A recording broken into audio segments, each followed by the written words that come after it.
dengan presiden.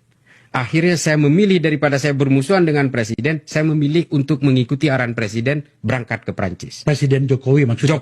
Jokowi. Dan selama 24 hari itulah dia di Eropa seperti layangan putus. Tadi dulu.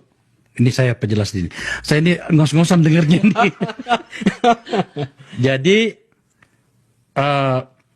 Pak Jokowi sebagai presiden melarang Yakut Menteri Agama untuk datang Ke Pansus untuk menjelaskan yang sedang dibahas di Pansus. Ya.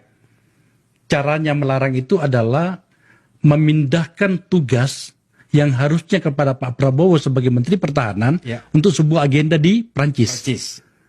Diserahkan kepada Menteri Agama. Yang notabene sebenarnya itu bukan tupoksinya. Perintahnya adalah wakili saya. Ya.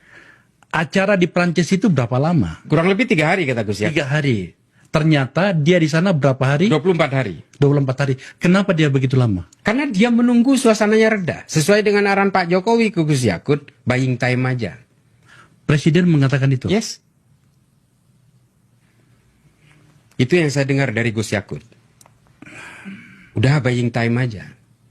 Sehingga Gus Yakut seperti layangan putus di sana. Putar-putar di Eropa. Putar-putar di Eropa karena dia belum dapat sinyal untuk segera kembali. Karena kalau dia kembali, dia tetap akan dipanggil. Dia berada dalam rentang waktu pemanggilan pansus. Dan ketika dia dipanggil pulang, bunyinya adalah pansus sudah selesai. Udah selesai. So we know who were playing in this game.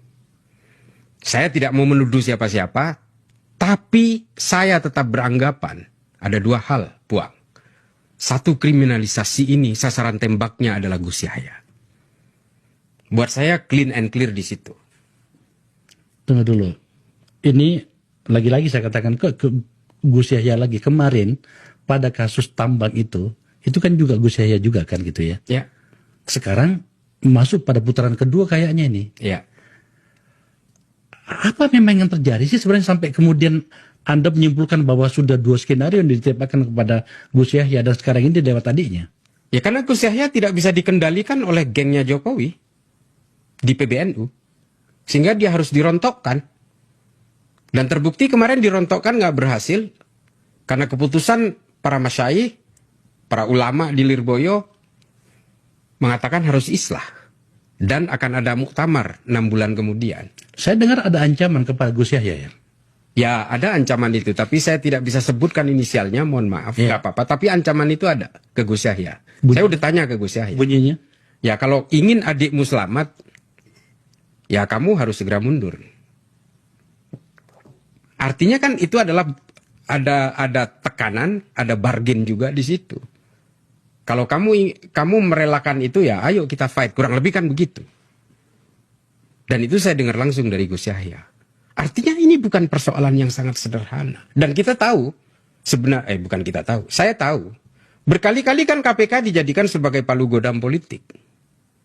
Artinya praktek-praktek seperti ini sudah lazim dilakukan oleh KPK. Sehingga KPK buat saya mau dibilang independen ya nggak independen. Apalagi undang-undang KPK udah dirubah oleh Jokowi. Selesai.